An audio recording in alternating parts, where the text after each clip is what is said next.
One of the things that I think the new Pittsburgh Steelers head coach, whoever it is, whoever they decide to hire, will have to figure out and be really honest with themselves about is the way this current roster is constructed for the Pittsburgh Steelers.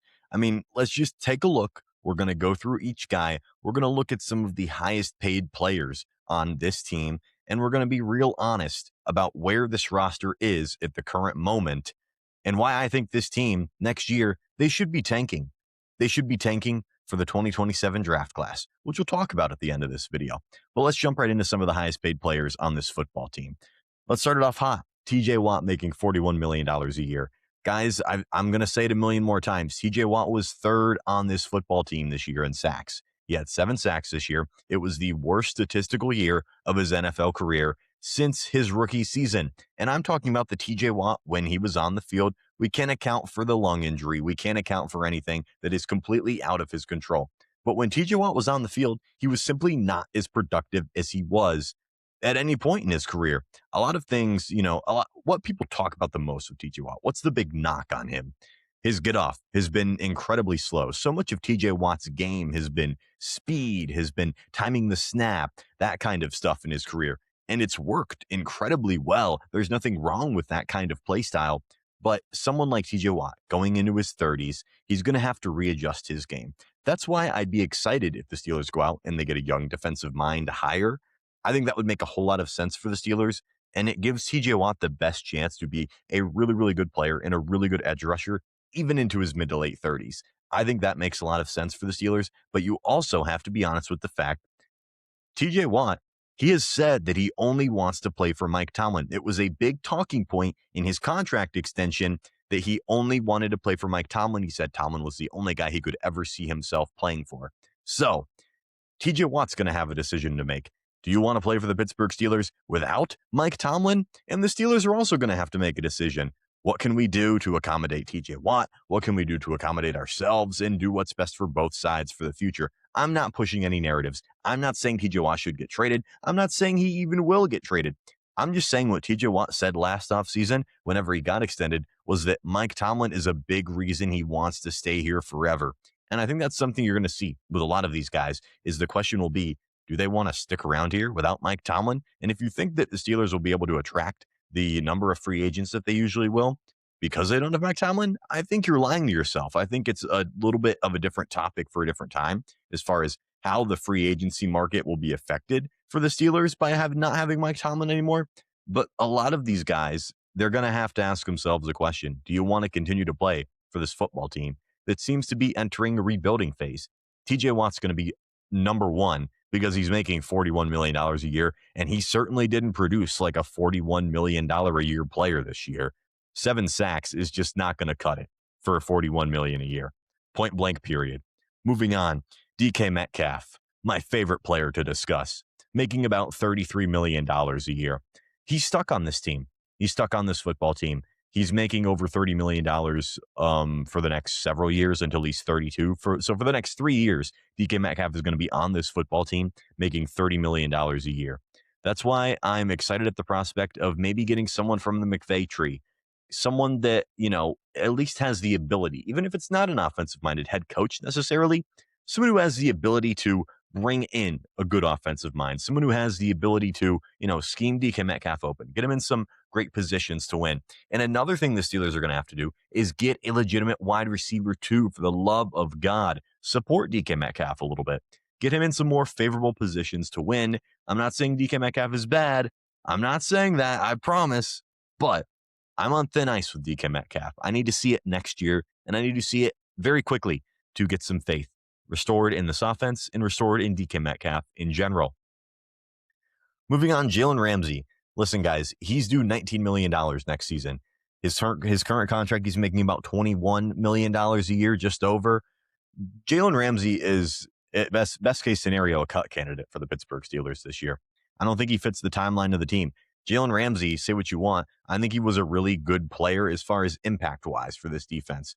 He went back and he played safety. He didn't have to. He did for this team, and I respect the hell out of him for that. And it's going to be really cool to say, hey, yeah, Jalen Ramsey, a Hall of Fame player, he played for the Pittsburgh Steelers for a year. But we got to be honest with ourselves. Jalen Ramsey's not going to have a second prime playing safety. He's just not going to. That is not going to cut it. Too many times late in the season against Baltimore, back at safety, he was absolutely dreadful. The game against Houston, he was absolutely dreadful. When they needed him the most, it was disappointing. And down the stretch, it became very, very clear Jalen Ramsey is not a long-term answer at safety. Not only is Jalen Ramsey not a long-term answer at safety, he is not worth the $21 million per year tag that he has right now. He is a cut candidate for the Pittsburgh Steelers. He doesn't fit their timeline. He's too expensive, and he's just too old at this point. That's my take on Jalen Ramsey, and something that I think the new head coach is going to have to be incredibly honest with themselves about. Now, this is ironically probably the best contract on the football team. Alex Highsmith is making $17 million a year. That's a good clip for a guy like him. You know, he's mid to late 20s. He led the team in sacks this year. I have no complaints about the Alex Highsmith contract, to be perfectly honest with you. Alex Highsmith is going to have to step up and be the number one edge rusher on this team, because I think moving forward, you're going to be seeing a whole lot of number 56 leading this team in sacks, unless Nick Herbig is able to take another step up.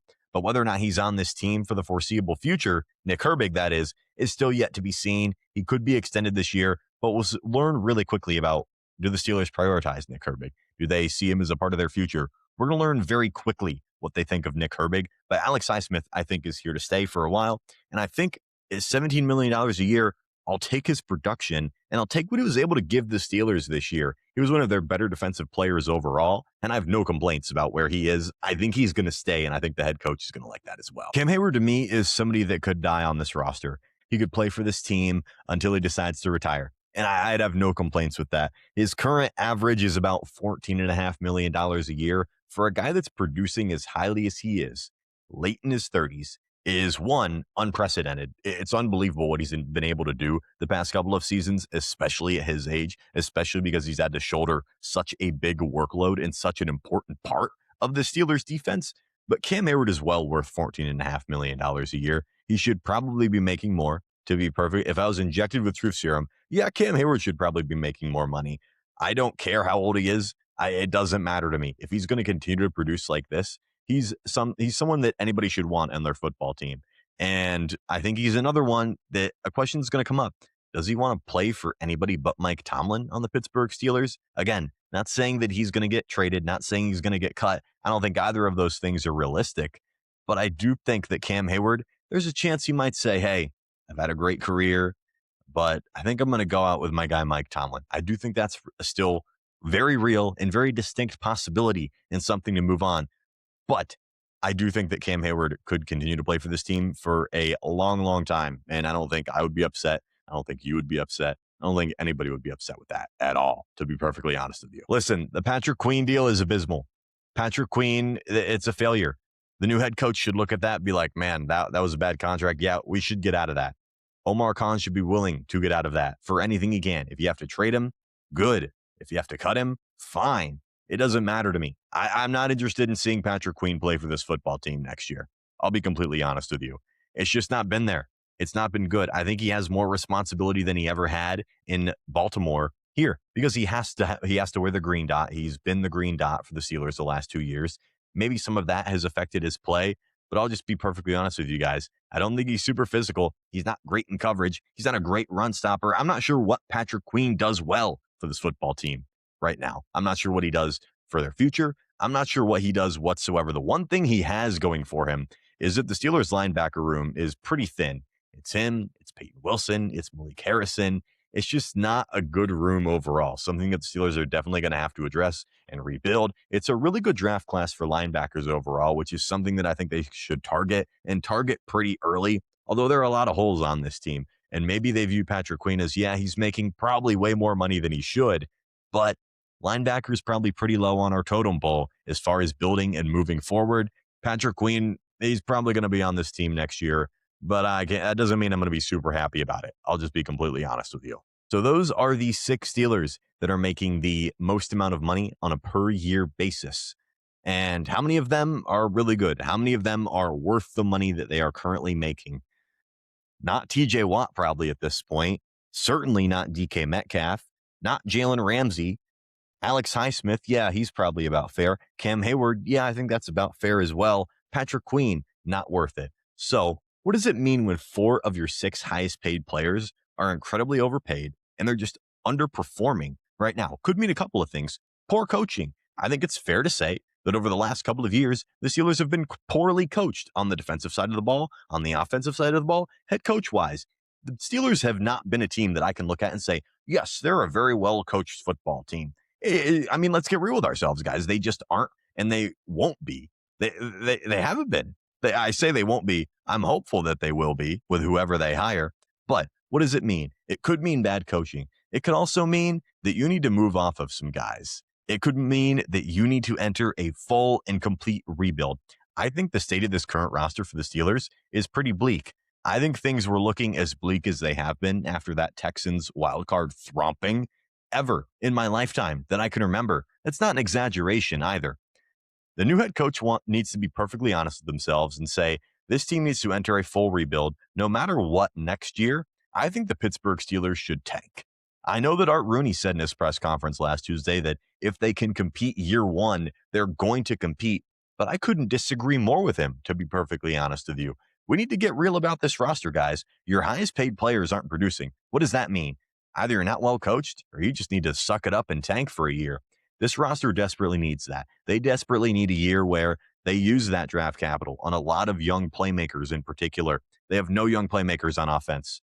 Who's their best young playmaker? Darnell Washington, who I think is a great piece. But let's be honest with ourselves. Need a wide receiver 2? Probably need a wide receiver 1 if we're being completely and totally honest with ourselves. You have a nice little running back room with Jalen Warren and Kenneth Gainwell, and Caleb Johnson's still there, believe it or not. I want to see young guys more involved on this team.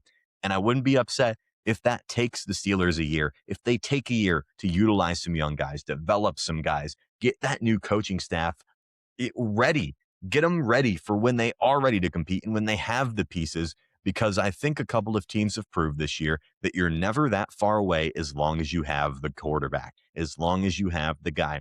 The Patriots and the Bears come to mind. Obviously, the Patriots are the more glaring example because they were a dynasty, they sucked, and now they're going to be a dynasty again, it looks like, with Drake May and Mike Vrabel. Before the Steelers win a playoff game, before they even get out of the first round, what are the Patriots? They looked at their roster a couple of years ago. They're like, yeah, we're not very good. We're going to fire our longtime head coach, and it's going to work out pretty good for us. They didn't know that at the time, but their approach was to take a year, get some young playmakers, then bring in a coach, then bring in the quarterback. And the Steelers are going to have to do that in the reverse order. They're going to have to get the coach first, then they're going to have to get the quarterback, and they better hope that they hit on the coach because the quarterback is going to come next. And then as long as you have some young playmakers and you have some guys ready, it can take off from there. Guys, 2 years ago, the Patriots won 4 games. Now they're in the AFC Championship this coming weekend and playing for a spot in the Super Bowl again. Before the Steelers win a playoff game. You're never that far off in this league without a quarterback. And that is why I think the Pittsburgh Steelers should tank in 2026. The 2027 draft class is loaded, guys. And I know what you're going to say. I can already hear the comments. Joey, we do this every year with the draft class. We don't know how good the draft class is actually going to be. Guys, listen to my words very carefully. The 2027 draft class has the chance to be generational. It has some of the best offensive playmakers that any draft class has ever given.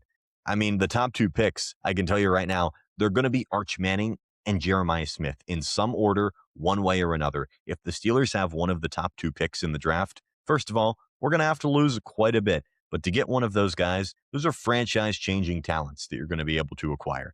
If you want me to talk more about the draft, I can certainly do that. But I'm telling you guys, this is what needs to happen for the Pittsburgh Steelers.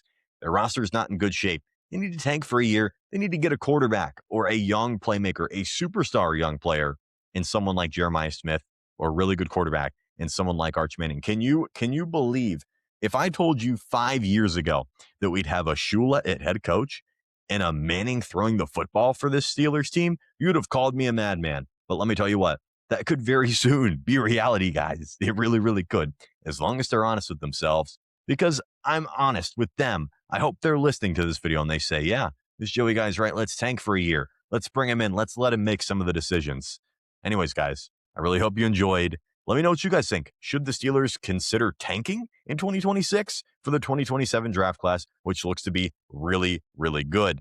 Let me know what you guys think. Like, subscribe, comment, follow, whatever you're doing. Make sure that you're following me for the best Steelers content on the internet. More content soon. Tons of videos this week. I really appreciate and love every single one of you guys for watching, and I will talk to you guys soon.